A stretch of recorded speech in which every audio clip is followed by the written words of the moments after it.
Mga mamshi, andito pala kami ngayon sa may bundok ng I think San Carlos, Tayuman kasi yung pinagbabaan namin mga mamshi. Sa may Anguno lang to before magbinangunan. Basta mataas to mga mamshi sa may paakyat pa ng bundok.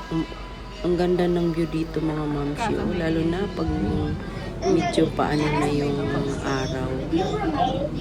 Pasawb na yung araw. Ayan, pababa na kami niyan. Galing na kami sa taas. Pero grabe yung first time ko pa kasing pumunta dyan mga mamshi. Kaya medyo hingal pa ang anyong auntie. Nung pag-akyat namin, grabe yung hingal ko. Kaya sabi ko, parang ang saya-saya pag bumabalik-balik dito. Ito first time ko pang umakyat dyan. Kaya sabi ko, nakakapagpapayat ata pag lagi araw-araw umaakyat dito mga mamshi. Kaya ayun, ang saya-saya naman kasi nakuha pa naming mag-tiktok dyan. Oh, ang ganda ng view nila. Oh. Tsaka mga mamshi, pag mahal na araw, may mga sila dyan, yung basta mga cross nakalagay sa mga bawat daan. Bawat anong tawag niyan, may mga cross silang nilagay siguro pag may mga mahal na araw. May mga nag-ano dyan, akyat ay mga ganun. Yan o, ang ganda ng araw mga mamshi. Sobrang nag-i-enjoy talaga ako dyan pag akyat ko. At syempre, nakuha pa namin mag-tiktok dyan dahil ang ganda naman kasi ng view. Ang dami ding tao, ang dami ding nagtatambay sa mga gilid ng kalsada kasi mayroon ding uupuan. Ayan, may hagdanan, yung siya, shortcut. Kung gusto natin mag-shortcut, pwede rin. At dyan na part, mayroon kasing parang kapihan dyan at pwedeng kumain, pwedeng mag-order ng pagkain, pwedeng mag-order ng kape. Ayan, parang nasa rooftop siya at overlooking, kaya ang ganda talaga, sobra. Tsaka ang sarap ng hangin mga mamshi. Sobra. Parang alam mo yung nakakatanggal talaga ng stress. Although medyo siya talaga yung matirik ba pag Pero kaya naman aakyatin. Pero pag nasanay siguro parang easy na lang aakyatin dyan. Yun yung mga table nila. Ayan, simple lang. Parang talagang siya, hindi siya totally yung napakalinis kasi maraming kahoy-kahoy, maraming dahon. Kaya ganun lang siya ang niya. Bundok na may nilalagay na mga malakad-lakaran. So, ayun, pababa na kami at uuwi na kami kasi magagabi na natatakot naman ako pag gabi na. Ayan, nakita niyo po ba yung mga cross na yan? Yan yung bawat istasyon may cross.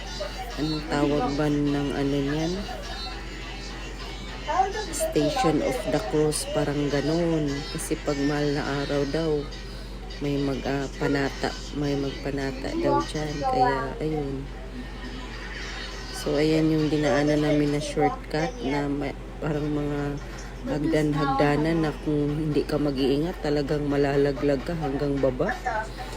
Alam mo yung tuhod ko na yung pag-akyat na napagod na pagbaba, parang nanginginig na nung bumaba na kami dyan sa mga hagdanan na yan. Kaya sabi ko, talaga namang tiis tayo dahil gusto nga lang mga ngayat. Kaya ayun, tiis din.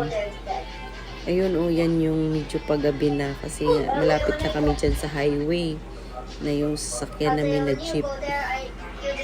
Yan, yun yung paakyat at yung pababa. Ayan, dyan.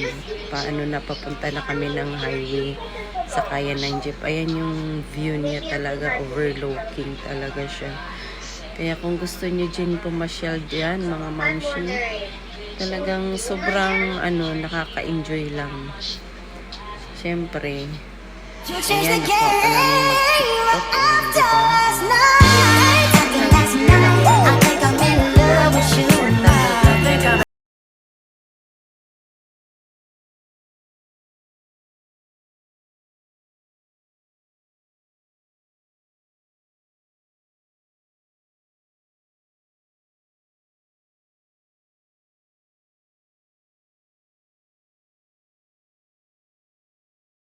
na pinagpawisan sa ano, sa pag-walking. Kasi puro na lang TikTok ang ginagawa. O, diba? Hala, sige, sige. Hala, sige, sige. Kaya, ayan mga mamshi. Enjoy lang tayo. At kita-kita tayo sa aming ano. Ayan, pagbaba namin, nagutom. Dumaan sa may lumihan at kumain dahil nagutom. Ayun, wala din. Yung nababurn namin na taba, binalik din namin. Hindi na nagtagal, binalik din namin. O, diba? Ala, sige, kain na naman. Oh. Thank you for watching, mga mamshi.